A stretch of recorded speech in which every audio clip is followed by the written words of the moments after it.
Assalamualaikum warahmatullahi wabarakatuh. Selamat pagi anak-anak. Bagaimana kabarnya hari ini? Baik, alhamdulillah. Baik anak-anak, sebelum memulai pembelajaran pada pagi hari ini, marilah kita berdoa terlebih dahulu. Berdoa dimulai.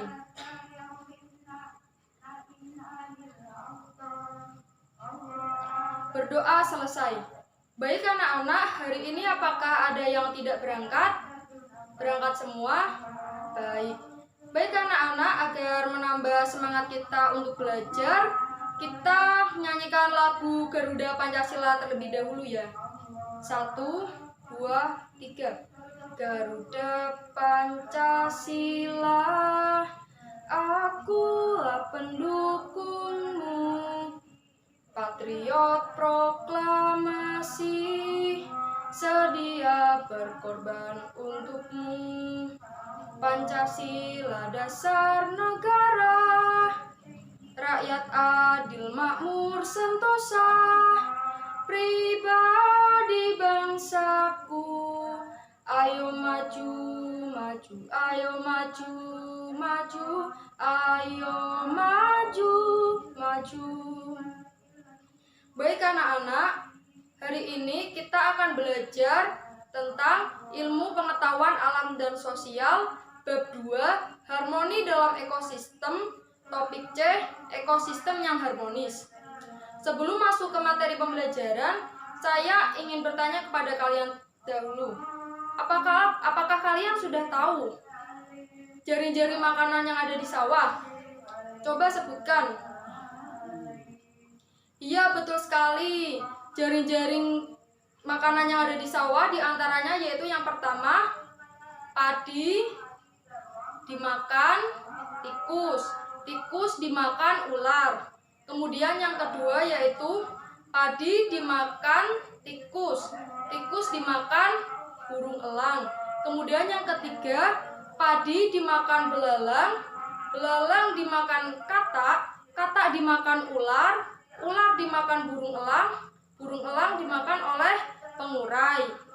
Kemudian yang keempat, padi dimakan belalang, belalang dimakan katak, katak dimakan burung elang dimakan oleh pengurai. Kemudian yang kelima, padi dimakan oleh ulat, ulat dimakan oleh katak, katak dimakan oleh burung elang, dan burung elang dimakan oleh pengurai. Kemudian saya juga ingin bertanya, apakah kalian mengetahui fenomena seperti apa yang dapat mengakibatkan ketidakseimbangan ekosistem? Iya, fenomena yang mengakibatkan ketidakseimbangan ekosistem diantaranya yang pertama, kebakaran hutan. Kemudian yang kedua, gunung meletus. Yang ketiga, pencemaran lingkungan.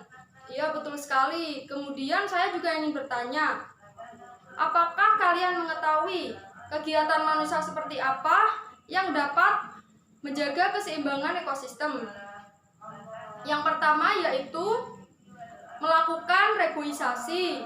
Kemudian yang kedua, tidak menangkap atau membunuh hewan sembarangan. Lalu yang ketiga, tidak melakukan pembakaran hutan atau pembalakan liar. Dan yang keempat, melakukan tebang pilih. Lalu yang kelima yaitu tidak membuang sampah sembarangan. Baik anak-anak, pada hari ini tujuan yang ingin dicapai yaitu yang pertama, peserta didik dapat menyebutkan jaring-jaring makanan. Yang kedua, peserta didik dapat menjelaskan peran jaring-jaring makanan dalam ekosistem. Yang ketiga, peserta didik dapat mengidentifikasi fenomena yang dapat mengakibatkan ketidakseimbangan ekosistem. Kemudian yang keempat, peserta didik dapat mengaitkan fenomena ekosistem peserta didik dapat mengaitkan fenomena pada suatu ekosistem dengan jaring-jaring makanan. Kemudian yang kelima, peserta didik dapat mengidentifikasi kegiatan manusia yang dapat menjaga keseimbangan ekosistem. Baik anak-anak, kali ini saya punya video pembelajaran mengenai ketidakseimbangan ekosistem. Kalian bisa simak dengan baik ya.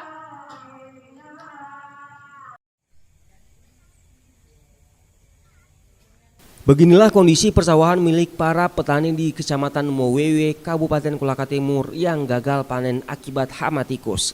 Sekitar 31 hektar sawah milik warga untuk 3 kelompok tani mengalami puso di Kecamatan Mowewe. Akibatnya harapan warga untuk menuai hasil panen tahun ini gagal. Gagalnya panen petani diakibatkan hama tikus yang merusak tanaman warga saat padi berumur 3 bulan. Menurut keterangan sejumlah petani, biasanya para petani sawah bisa memanen padi mereka sebesar 6,3 ton per hektarnya. Namun kali ini para petani sawah tidak bisa lagi menikmati hasil panen persawahannya akibat diserang hama tikus. Kepala BPP Kecamatan Mowewe Ambodai mengatakan populasi puso terhadap persawahan warga cukup besar dibandingkan panen sebelumnya. Meski para petani telah memasang umpan atau jerat untuk hama tikus, namun upaya itu gagal. Upaya pemasangan umpan, tetapi ternyata memang ya karena populasi mungkin hamanya agak banyak, sehingga memang terkendala di situ, sehingga petani mengalami kegagalan panen. Kalau luas sawah di Kecamatan Mowewe ini 1.264 hektar secara keseluruhan. Iya. Yang gagal panen. Yang kena puso untuk Kecamatan Mowewe itu dari 3 kelompok tani itu ada 31 hektar. Rata-rata semua disebabkan karena tikus. Kalau ini baru tahun ini memang mengalami puso. Sementara itu Camat Mowewe Marwan mengatakan pemerintah setiap tahunnya mengambil langkah dalam penanganan hama tikus, diantaranya melaksanakan pemberantasan hama perusak padi. Kami akan berkoordinasi dengan Kepala BPP, Pak Kapolsek, Pak Dan Ramil. Mudah-mudahan insya Allah pada musim tanam kedua kami akan melakukan upaya gerapiokan secara menyeluruh di seluruh area-area persawahan yang ada di Kecamatan Mowewe. Dari data yang diperoleh Dinas Pertanian Kolaka Timur, setidaknya ada 162,5 hektar sawah di wilayah Kabupaten Kolaka Timur gagal panen akibat hama tikus, sedangkan gagal panen akibat banjir seluas 48 hektar. Kontributor Muzakir Asis, Kompas TV Kolaka Timur, Sulawesi Tenggara. Baik anak-anak, berdasarkan video yang sudah kalian tonton, saya ingin bertanya, mengapa peristiwa yang ada video termasuk ke dalam ketidakseimbangan ekosistem? Iya, betul sekali. Video tersebut termasuk ke dalam ketidakseimbangan ekosistem karena menceritakan tentang sawah yang gagal panen karena diserang oleh hama tikus. Mengapa fenomena tersebut bisa terjadi? Iya, fenomena tersebut bisa terjadi karena populasi ular di sawah menurun sehingga populasi tikus menjadi meningkat karena tidak ada yang memangsa tikus. Apa yang menyebabkan hal tersebut bisa terjadi? Iya, hal tersebut bisa terjadi karena lahan di sekitar sawah yang biasanya digunakan sebagai tempat tinggal ular dialihfungsikan sebagai perumahan atau bangunan-bangunan lain. Lalu, bagaimana upaya manusia untuk mengatasi hal tersebut? Upaya manusia untuk mengatasi hal tersebut diantaranya yaitu tidak mendirikan bangunan di sekitar tempat tinggal populasi ular, atau kita jangan mengalihfungsikan lahan di sekitar sawah menjadi bangunan lain. Baik anak-anak, kali ini saya akan membagi kalian menjadi beberapa kelompok. Satu kelompok akan terdiri dari 4 orang, namun sebelumnya saya akan menayangkan terlebih dahulu mengenai video materi pembelajaran keseimbangan ekosistem. Videonya bisa disimak dengan baik ya.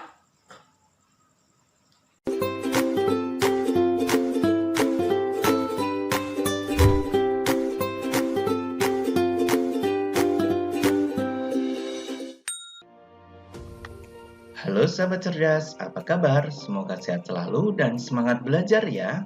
Pada video kita kali ini, kita akan belajar bab 2, harmoni dalam ekosistem, topik C, dengan materi ekosistem yang harmonis, muatan pelajaran IPAS kelas 5 SD. Kegiatan pembuka. Perhatikan ilustrasi berikut ini. Tahun ini banyak hama tikus dan serangga. Jadi, banyak tanaman padi yang dirusak oleh tikus. Berarti tahun lalu tidak ada hama ya?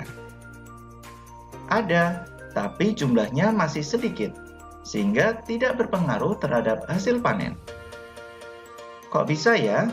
Tahun ini jumlahnya jadi banyak. Jaring-jaring makanan sangat erat kaitannya dengan populasi makhluk hidup, karena proses ini menggambarkan keberlangsungan hidup anggota ekosistem. Jika hewan bisa makan, maka akan bertahan hidup dan bisa berkembang biak. Jika hewan dimakan, maka jumlahnya akan berkurang. Semua ini berlangsung secara alami dan membuat ekosistem tetap seimbang. Lalu, bagaimana jika satu komponen hilang? Apa yang terjadi jika ada perubahan lingkungan pada ekosistem seperti misalnya pembangunan dan penebangan hutan? Yuk, kita pelajari bersama-sama pada video kita kali ini. Yang pertama, keseimbangan ekosistem. Jaring-jaring makanan membantu tetap terkendalinya pertumbuhan makhluk hidup. Dengan adanya makhluk hidup yang menjadi sumber makanan, maka populasi makhluk hidup akan tetap terjaga. Jika salah satu komponen hilang, dapat menyebabkan hilangnya satu sumber makanan. Hal ini akan berdampak pada keseimbangan jaring-jaring makanan. Perhatikan rantai makanan berikut ini. Tanaman berbunga. Nektar pada bunga akan dimakan oleh kupu-kupu. Selanjutnya, kupu-kupu akan dimangsa oleh laba-laba, dan laba-laba akan dimangsa oleh katak. Apa yang terjadi pada keseimbangan ekosistem? Jika lahan untuk pertumbuhan bunga berkurang, maka akan terjadi persaingan memperebutkan makanan antara kupu-kupu dan semut. Hal ini akan menyebabkan menurunnya populasi semut dan kupu-kupu. Tidak sampai situ. Hal ini akan berdampak juga pada populasi laba-laba yang membutuhkan kedua hewan ini sebagai sumber makanannya. Berikutnya, jika ada penangkapan kupu-kupu yang menyebabkan berkurangnya populasi kupu-kupu, maka laba-laba akan sulit mencari makan. Dampaknya adalah menurunnya populasi laba-laba di ekosistem tersebut. Berikutnya, munculnya anggota hidup baru juga menyebabkan adanya persaingan baru dalam memperebutkan makanan. Katak juga memakan kupu-kupu dan laba-laba. Katak akan bersaing dengan laba-laba untuk mendapatkan kupu-kupu. Katak juga akan bersaing dengan burung untuk memakan laba-laba. Yang kedua, ketidakseimbangan ekosistem. Mari kita menganalisis dampak dari ketidakseimbangan ekosistem. Perhatikan jaring-jaring makanan berikut ini. Mari kita analisis dampaknya apabila terjadi kasus pada jaring-jaring makanan tersebut. Kasus yang pertama, terjadi perburuan elang untuk diperjualbelikan. Kasus yang kedua, pembangunan di sekitar sawah yang biasanya menjadi tempat tinggal ular. Dan kasus yang ketiga, permintaan ekspor katak sawah untuk dijadikan makanan semakin banyak sehingga banyak terjadi perburuan katak sawah. Mari kita analisis satu demi satu kasus tersebut. Kita mulai dari kasus yang pertama. Terjadinya perburuan elang untuk diperjualbelikan. Apabila terjadi kasus tersebut, dampaknya antara lain, yang pertama, populasi elang berkurang karena diburu. Yang kedua, populasi ular maupun katak akan meningkat atau bertambah karena berkurangnya pemangsa alami mereka. Yang ketiga, populasi tikus maupun belalang akan berkurang karena mereka banyak dimangsa oleh katak dan ular yang jumlahnya meningkat. Yang keempat, hasil panen padi akan meningkat karena berkurangnya jumlah belalang dan tikus.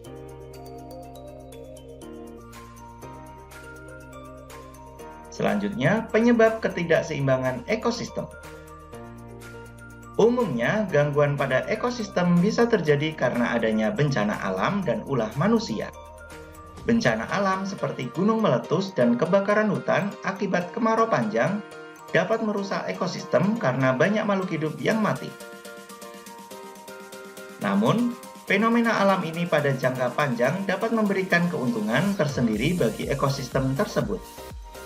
Tanah di sekitar gunung yang meletus seiring dengan berjalannya waktu akan menjadi tanah yang subur untuk pertumbuhan aneka macam tumbuhan. Sedangkan penyebab ketidakseimbangan ekosistem karena ulah manusia antara lain pencemaran lingkungan dan pengrusakan alam. Berikut upaya untuk menjaga keseimbangan ekosistem. 1. Membuang sampah pada tempatnya untuk mengurangi pencemaran lingkungan. 2. Menjaga kebersihan lingkungan sekitar. 3. Melakukan kegiatan tebang pilih pada pohon. 4. Melarang dan tidak melakukan kegiatan penebangan hutan secara liar, pembakaran hutan maupun perburuan hewan. 5. Tidak menggunakan pukat harimau, bahan kimia maupun peledak pada penangkapan ikan. Tentunya upaya masih banyak yang lainnya. Baik anak-anak, berdasarkan video yang sudah kalian tonton, saya ingin sedikit memberi penguatan. Ekosistem adalah suatu sistem yang terbentuk karena hubungan antar makhluk hidup dengan lingkungannya. Dalam suatu sistem, makhluk hidup dapat berperan sebagai sumber makanan atau sumber energi bagi makhluk hidup lainnya. Hal itulah yang menyebabkan terjadinya rantai makanan dan jaring-jaring makanan. Pada jaring-jaring makanan berperan bagi makhluk hidup agar rantai makanan tetap berlangsung. Karena pada jaring-jaring makanan, konsumen dapat memiliki peran yang berbeda. Jika hal tersebut berjalan dengan baik, maka ekosistem dapat harmonis. Dengan kata lain, jaring-jaring makanan membantu tetap terkendalinya makhluk hidup dalam sebuah ekosistem. Dengan adanya makhluk hidup sebagai sumber makanan, maka populasi makhluk hidup akan terjaga. Namun apabila salah satu komponen hilang, maka akan menyebabkan salah satu sumber makanan hilang dan akan mengganggu ekosistem. Sebagai contoh, apabila salah satu komponen yang ada pada jaring-jaring makanan di sawah hilang, contohnya pada komponen burung elang. Jika populasi burung elang menurun, maka akan mengakibatkan populasi ular meningkat karena tidak ada yang memangsa ular. Populasi katak juga akan meningkat karena tidak ada yang memangsa katak. Lalu, populasi tikus akan menurun karena populasi ular meningkat. Populasi belalang juga akan menurun karena populasi katak meningkat. Lalu, untuk populasi padi akan meningkat karena populasi tikus yang menurun. Ketidakseimbangan ekosistem tersebut terjadi karena beberapa fenomena. Ketidakseimbangan dapat terjadi karena fenomena alam dan fenomena buatan. Ketidakseimbangan dapat terjadi karena bencana alam seperti gempa bumi, gunung meletus, dan sebagainya. Sedangkan ketidakseimbangan ekosistem yang disebabkan oleh manusia dapat berupa pembakaran hutan, pembalakan liar, pencemaran lingkungan, ataupun sejenisnya.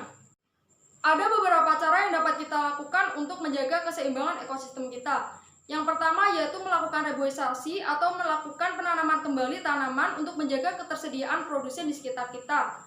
Yang kedua yaitu tidak membunuh hewan sembarangan. Yang ketiga tidak membuang sampah sembarangan. Yang keempat tidak melakukan pembakaran hutan atau pembalakan liar secara sembarangan. Dan yang kelima yaitu memanfaatkan dekomposer agar membuat tanah menjadi subur. Baik anak-anak, kali ini saya akan membagikan LKPD kepada masing-masing kelompok. Satu kelompok akan mendapatkan satu LKPD. Cara penggunaannya cukup mudah, yaitu kalian dapat menuliskan nama anggota kelompok di sini. Kalian juga dapat menuliskan kelasnya di sini. Untuk petunjuk penggunaannya yaitu yang pertama, kalian dapat mencermati terlebih dahulu jaring-jaring makanan seperti yang ada di gambar. Lalu untuk soal yang gambar, kalian diminta untuk mencermati gambar. Lalu kalian diminta untuk menganalisis pertumbuhan dari populasi hewan yang lain apabila salah satu hewan terganggu habitatnya. Jadi anak-anak, nanti kalian diminta untuk menuliskan pendapat mengenai kasus yang berdampak pada ketidakseimbangan ekosistem jaring-jaring makanan. Jadi nanti kalian diminta untuk menganalisis pertumbuhan populasi hewan apabila salah satu hewan punah. Di sini ada jaring-jaring makanan, kalian dapat mencermatinya terlebih dahulu. Ada juga kasusnya, seperti pengalih fungsian lahan sekitar sawah yang biasanya digunakan untuk tempat tinggal ular, terjadinya perburuan elang untuk diperjualbelikan, perburuan katak sawah secara besar-besaran, dan nanti kalian juga diminta untuk menuliskan kegiatan manusia yang dapat berdampak pada keseimbangan ekosistem. Baik anak-anak, karena kalian sudah selesai mengerjakan LKPD, saya akan meminta masing-masing kelompok untuk maju ke depan kelas. Sekarang kelompok 1 untuk bisa maju ke depan kelas dan kelompok lain nanti bisa menanggapi. Baik anak-anak, berdasarkan hasil diskusi dan presentasi dari kelompok yang sudah maju, saya dapat ketahui bahwa semua kelompok sudah paham dan mengetahui tentang dampak dan penyebab dari ketidakseimbangan ekosistem. Beri aplaus untuk kita semua. Baik anak-anak, kita sudah berada pada penghujung pembelajaran, namun sebelumnya mari kita simpulkan materi pembelajaran pada pagi hari ini. Yang pertama yaitu ekosistem adalah suatu sistem yang terbentuk karena hubungan timbal balik antar makhluk hidup dengan lingkungannya. Dalam ekosistem terdapat makhluk hidup yang dapat berguna sebagai sumber energi dan sumber makanan bagi makhluk hidup lain. Hal inilah yang menyebabkan terjadinya rantai makanan dan jaring-jaring makanan. Rantai makanan dan jaring-jaring makanan adalah dua hal yang berbeda. Rantai makanan adalah proses makan dan memakan berdasarkan urutan tertentu dan terjadi secara sirkular dan membentuk produsen, konsumen, serta pengurai atau dekomposer. Sedangkan pada jaring-jaring makanan adalah kumpulan dari rantai makanan yang saling berhubungan dan saling tumpang tindih dalam satu ekosistem, atau dengan kata lain, jaring-jaring makanan adalah suatu proses makan dan memakan beberapa rantai makanan yang saling berkaitan. Kita juga dapat ketahui bahwa peran jaring-jaring makanan dalam sebuah ekosistem adalah satu hal yang signifikan, di mana jaring-jaring makanan berguna bagi makhluk hidup untuk menjaga proses rantai makanan agar tetap berlangsung.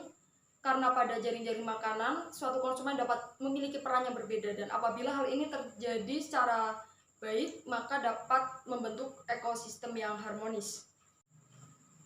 Jaring-jaring makanan juga membantu tetap terkendalinya pertumbuhan makhluk hidup, karena dengan adanya makhluk hidup sebagai sumber makanan, maka populasi makhluk hidup akan terjaga.